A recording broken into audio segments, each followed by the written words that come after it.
முக்கியமான தீர்ப்பு உச்ச நீதிமன்றத்தில் வந்திருக்கிறது.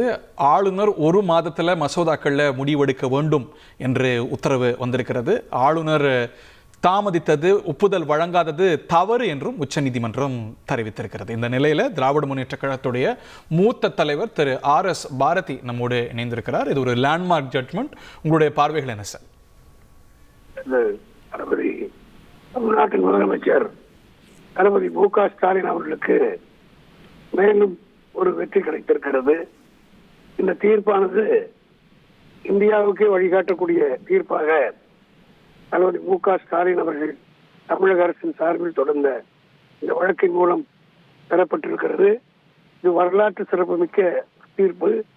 இனி ஆளுநர்கள் எந்த ஆட்டமும் போட முடியாது.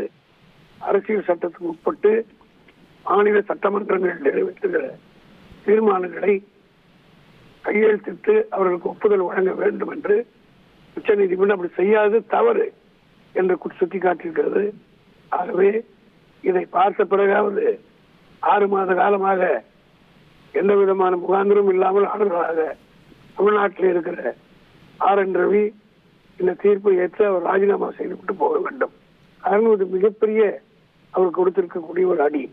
ஆகவே பழமொழி சொல்வார்கள், நல்ல மாட்டுக்கு ஒரு அடி, நல்ல மனிதனுக்கு ஒரு சொல் என்று. ஆகவே அந்த வகையில் இந்த தீர்ப்பை ஆளுநர் ஏற்றுக்கொண்டு செயல்படுவார் என்று நான் நம்புகிறேன். இந்த தீர்ப்பு மிகப்பெரிய வரலாற்று சிறப்புமிக்க தீர்ப்பு.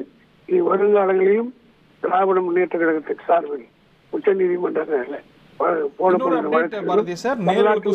பார்த்துட்டு இருப்பாங்க. 10 மசோதாக்கள், இந்த பிரச்சனைக்குரிய 10 மசோதாக்களும் ஒப்புதல் அளித்ததாக கொள்ளப்படும் அப்படின்னு உச்ச நீதிமன்றம் தீர்ப்பை தன்னுடைய அதிகாரத்தை பயன்படுத்தி வழங்கியிருக்கு. Your comments on that? Criminal குற்றத்துல இப்படி ஒரு தீர்ப்பு வந்திருந்தா உடனடியா அவருக்கு தண்டனையே வழங்கியிருப்பார்கள். இது கான்ஸ்டிடியூஷனல் மேட்டர். அதனால இதை பார்த்த பிறகு அது மட்டும் இல்ல, கவர்னர் மீது என்ன வழக்கம் போட முடியாது.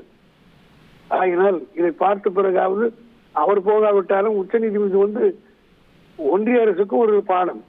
ஒன்றிய அரசு ஆளுநர்களை வைத்துக் கொண்டு வேண்டாத மாநிலங்களை, பாஜக இல்லாத மாநிலங்களிலே இது போன்ற சதுராட்டங்களை இனிமேல் நடத்தக்கூடாது என்று அவர்களுக்கு ஒரு எச்சரிக்கை தருவது கொண்டிருக்கிறது. ஆகவே ஒன்றிய அரசே இவர்களை திருப்பி அழைத்துக் கொள்ளார் நல்லது. இல்லை என்றால் இவரே ராஜினாமா செய்துவிட்டு போவதுதான் நன்றாக ஒரு முன்னுதாரணமாக அமையும். அப்போதுதான் உச்ச நீதிமன்றத்து தீர்ப்புக்கு ஒரு மகத்துவம் மரியாதையும் இருக்கும். மாநில அரசுடன் இணக்கத்துடன் ஆளுநர் செயல்பட வேண்டும் அப்படின்னு உச்ச நீதிமன்றம் அறிவுரை அரசியல் சட்டத்தில் தெளிவாக கூறப்பட்டிருக்கிறது. இதைத்தான் தளபதி மு.க. ஸ்டாலினும் திராவிட முன்னேற்ற கழகம் பல மாதங்களாக பல வருடங்கள் இந்த ஆளுநருடைய போக்கை தொடர்ந்து இதுபோல் சுட்டிக்காட்டி வருகிறோம். இது தீர்ப்பு வந்திருக்கிறது. ஆகவே இது நாங்கள் எல்லோரும் எதிர்பார்த்த ஒரு தீர்ப்பு தான். இது மீண்டும் இந்தியாவுக்கே ஒரு வழிகாட்டக்கூடிய ஒரு தீர்ப்பாக அமைந்திருக்கிறது. இது தமிழ்நாட்டுக்கு மட்டுமல்ல, மற்ற எங்கெல்லாம் பாஜக ஆட்சிக்கு வர முடியாத இடங்களிலே ஆளுநரை வைத்துக் கொண்டு ஆட்டம் போடலாம் என்று நினைத்ததோ அதற்கெல்லாம் ஒரு முற்றுப்புள்ளி வைக்கக்கூடிய அளவுக்கு இந்த தீர்ப்பு அமைந்திருக்கிறது. இந்த ஒரு இம்பாஸ் முடிவுக்கு வரும் நம்புறீங்களா, இல்ல அது வேறு வகைகள்ல தொடரலாம் அப்படின்னு உங்களுக்கு அச்சம் இருக்கா? ஏன்னா நீங்க சொன்னது போல தமிழ்நாட்டில் பிஜேபி பொறுத்த மட்டிலும் எதையும் நாம் யூகிச்சு சொல்ல முடியாது. காரணம், அவர்கள் ஒரு மாதிரியான ஒரு ஆட்சி நடத்தி கொண்டிருக்கிறார்கள். அதை பொறுத்திருந்து பார்ப்போம். இல்லை என்றால் மக்கள் நல்ல தீர்ப்பு வழங்குவார்கள். நன்றி திரு RS பாரதி. திராவிட முன்னேற்ற கழகத்துடைய மூத்த தலைவர் திரு RS பாரதி அவர்களுடைய கருத்துக்களை கேட்டோம். செய்திகளை உடனுக்குடன் தெரிந்து கொள்ள உடனே சப்ஸ்கிரைப் பண்ணுங்க.